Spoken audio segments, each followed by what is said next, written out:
वर्णिवेशरमणीय दर्शनम मंदहासरुचिराननाम्बुजं पूजितं सुरनरोत्तमैर्मुदा धर्मनन्दनमहं विचिन्ते। असतो मा षड्गमय तमसो मा ज्योतिर्गमय मृत्युर्मा अमृतं गमय। ओम शांति शांति शांति। अस्मद्गुरु समारंभां नाथयामुन मध्यमां लक्ष्मी वल्लभ पर्यंतां वंदे गुरु परंपरा।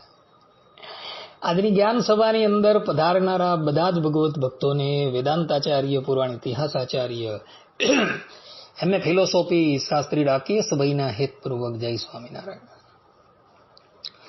ભક્તો, આજની આ જ્ઞાન સભાની અંદર આપણે બધા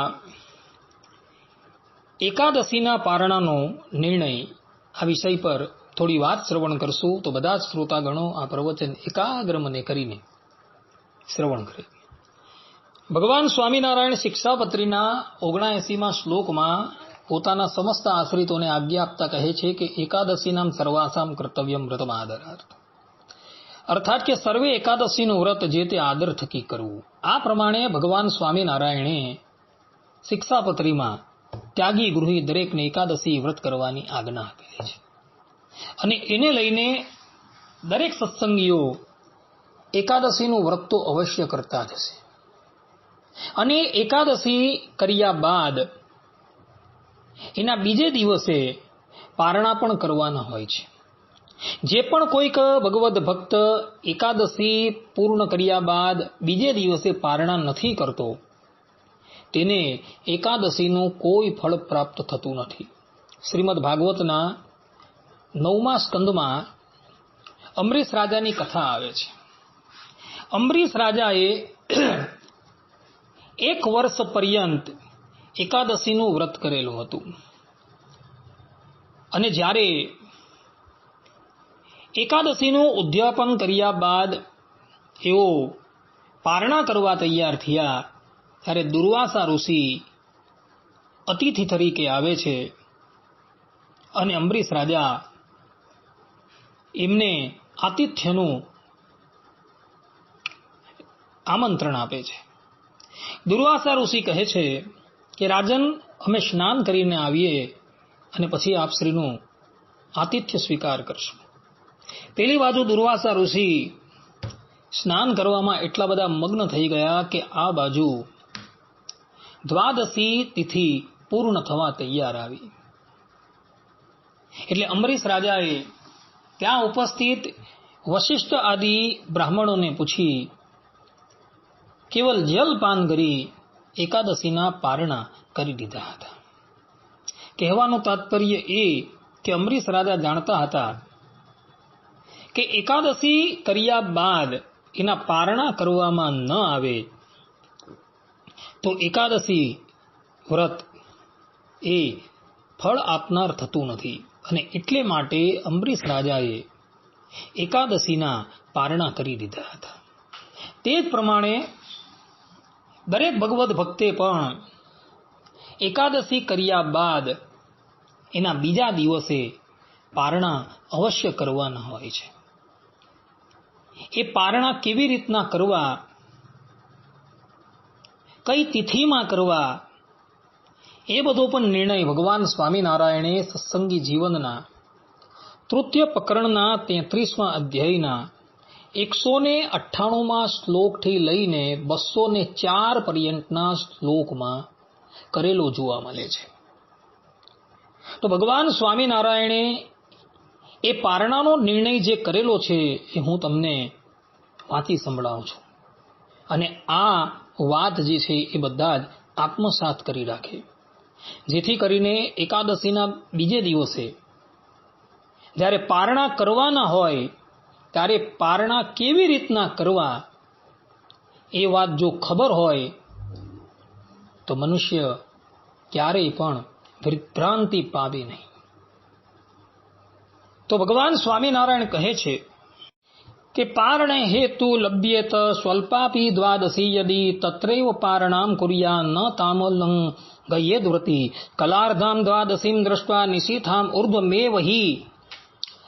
आमद्यहनात् क्रियाः सर्वाः कर्तव्या शम्भुशासनाद् यदा भवेत् अतिवाल्पा द्वादशी पारणादिने उषः काले द्वयं कार्यं प्रातर्मध्याह्न कर्म च संकटे समनुप्राप्ते द्वादश्यां दैवयोगतः अद्भिस्तु पारणां कुर्यात् पुनर्भुक्तं न दोषक्रो द्वादश्या प्रथमः पादो हरिवासर संज्ञितः तमतिक्रम्य कुर्वीत पारणं विष्णुतत्परः आभाकाशित पक्षेषु मैत्र श्रवण रेवती संगमे नैव भुक्तव्यं द्वादशेर हरेत् मैत्राद्यपादे स्वपिति हविष्णुः श्रुतेश मध्ये परिवर्तमेति पुष्णां च पादे प्रतिबोधमेति सुप्ति प्रबोध परिवर्तनम एव वर्ज्यम।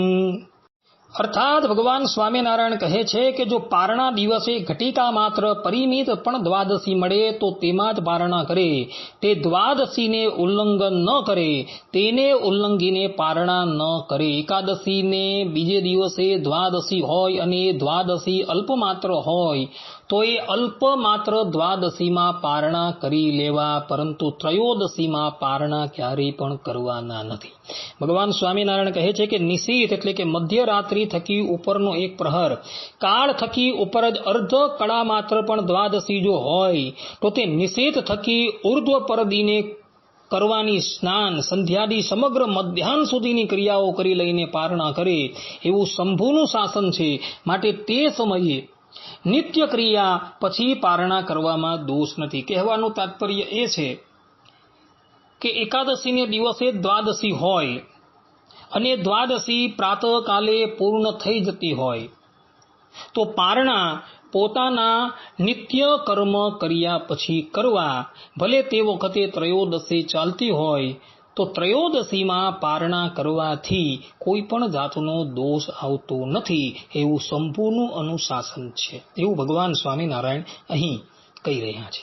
ભગવાન સ્વામિનારાયણ અગાડી કહે છે કે જો પારણા દિને દ્વાદશી અતિ અલ્પ હોય તો ઉષઃ કાળ જે સાક્ષાત સૂર્યોદય પહેલા 5 ઘટિકા રૂપ છે તેમાં જ પ્રાતઃકાળ મધ્યાહન કાળમાં કરવાનું સંધ્યાદી કર્મ કરવું.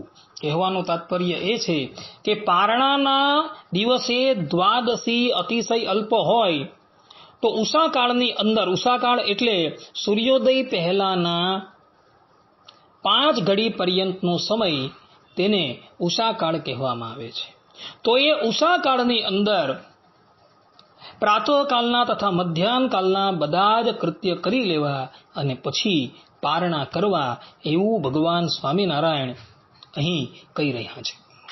ભગવાન સ્વામિનારાયણ અગાડી કહે છે કે યથાકાળ પારણા કરવામાં અતિથિ આદિકનો પરોધરૂપ સંકટ દૈવ યોગે પ્રાપ્ત થતા કેવલ જળ વડે પારણા સમયે પારણા કરીને પછી યથા અવસર ભોજન કરે એમાં કોઈ દોષ નથી. કહેવાનું તાત્પર્ય એ છે કે દ્વાદશીના દિવસે પારણા કરવા માટે તૈયાર થયા અને એવા સમયમાં કોઈક અતિથિ આવી ચડે તો ધર્મશાસ્ત્ર પ્રમાણે ગ્રહસ્થના ઘરે આવેલા અતિથિનું ગ્રહસ્થએ સર્વપ્રથમ પૂજન કરવાનું છે, એને અન્નાદિકથી તૃપ્ત કરવાનો છે અને પછી એણે અન્નાદિક ગ્રહણ કરવાનું છે.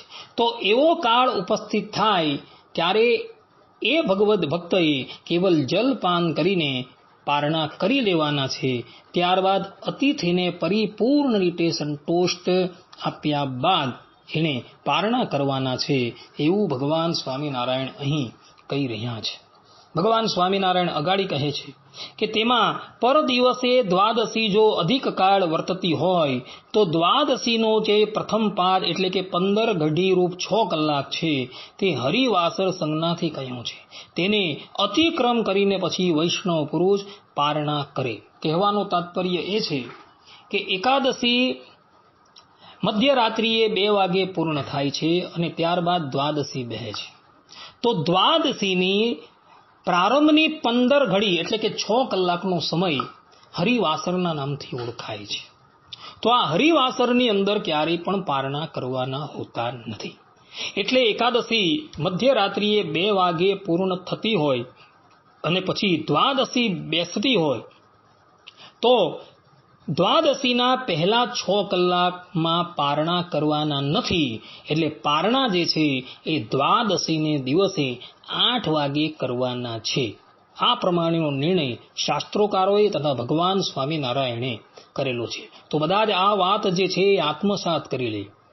જ્યારે એકાદશીનું વ્રત કરો ત્યારે બીજે દિવસે નિર્ણયની અંદર જોજો કે દ્વાદશી ક્યારે બેસે છે.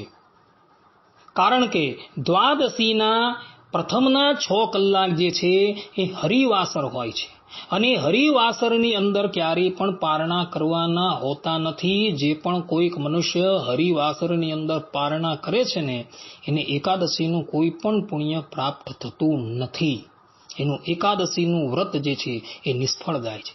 માટે નિર્ણયની અંદર જોજો કે દ્વાદશી ક્યારે બેસે છે અને દ્વાદશી જ્યારે બેસે એના 6 કલાક પહેલા પારણા કરતા નહીં.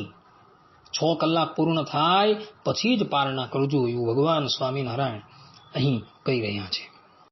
ભગવાન સ્વામિનારાયણ અગાડી કહી રહ્યા છે કે અષાઢ, ભાદ્રપદ અને કાર્તિક માસની શુક્લ દ્વાદશીએ અનુક્રમે અનુરાધા, શ્રવણ અને રેવતી નક્ષત્રનો યોગ હોય તો જ્યાં સુધી સંયોગ હોય ત્યાં સુધી પારણાને ન જ કરે. જો કરે તો દ્વાદશ એકાદશી વ્રતના આચરણનું ફળ નાશ થાય છે. તેમાં અષાઢ માસમાં અનુરાધાના આદિપાદમાં ભગવાન વિષ્ણુ શયન કરે છે. ભાદ્રપદ માસમાં શ્રવણના મધ્ય ભાગમાં પરિવર્તન એટલે કે પડખું ફેરવવું તેને કરે છે. કાર્તિક માસમાં રેવતીના અંતિમ પાદમાં પ્રબોધને પામે છે એટલે કે જાગે છે. માટે તે નક્ષત્રોના તે પાદો શયન સમયે, જાગરણ સમયે અને પાર્શ્વ પરિવર્તન સમયને પારણામાં પરિત્યાજ્ય કર્યા છે. તેમાં પારણા ન કરવા. કહેવાનું તાત્પર્ય એ છે કે ભગવાન શ્રીમદ નારાયણનું એક સ્વરૂપ શ્વેતદ્વીપની અંદર છે. તો એ શ્વેતદ્વીપની અંદર રહેલા સ્વરૂપમાં પરબ્રહ્મ પરમાત્મા એકાદશી તિથિને પોતાના નેત્રની અંદર સ્થાન આપી 4 મહિના પર્યંત પોડી જાય છે. પરબ્રહ્મ પરમાત્મા શ્રીમદ નારાયણ ભગવાન અષાઢ માસમાં એકાદશીના બીજે દિવસે એટલે કે અષાઢ શુક્લ દ્વાદશીના દિવસે અનુરાધા નક્ષત્રના આદિપાદમાં શયન કરે છે. એટલે જ્યાં લગીન અનુરાધા નક્ષત્રનો આદિપાદ ચાલતો હોય ત્યાં સુધી એકાદશીના પારણા કરવાના નથી. ત્યારબાદ ભાદરવા સુદ દ્વાદશીના શ્રવણ નક્ષત્રના મધ્ય ભાગમાં પરમાત્મા પડખું ફેરવે છે. તો જ્યાં લગીન શ્રવણ નક્ષત્રનો મધ્ય ભાગ ચાલતો હોય ત્યાં સુધી પારણા કરવાના નથી. મધ્ય ભાગ પૂર્ણ થાય પછી જ એના પારણા કરવાના છે. કાર્તક શુક્લ દ્વાદશીના દિવસે રેવતી નક્ષત્રના અંતિમ પાદમાં પરમાત્મા જાગૃત થાય છે. માટે જ્યાં લગીન અંતિમ પાદ ચાલતો હોય અને અંતિમ પાદમાં રેવતી નક્ષત્રનો અંતિમ પાદ ચાલતો હોય ત્યાં સુધી કોઈ પણ ભગવદ ભક્તએ એકાદશીના પારણા કરવાના નથી. જો એ પારણા કરશે તો અહીં ભગવાન સ્વામિનારાયણ એવું કહી રહ્યા છે કે દ્વાદશ એકાદશી વ્રતના આચરણનું ફળ નાશ થશે.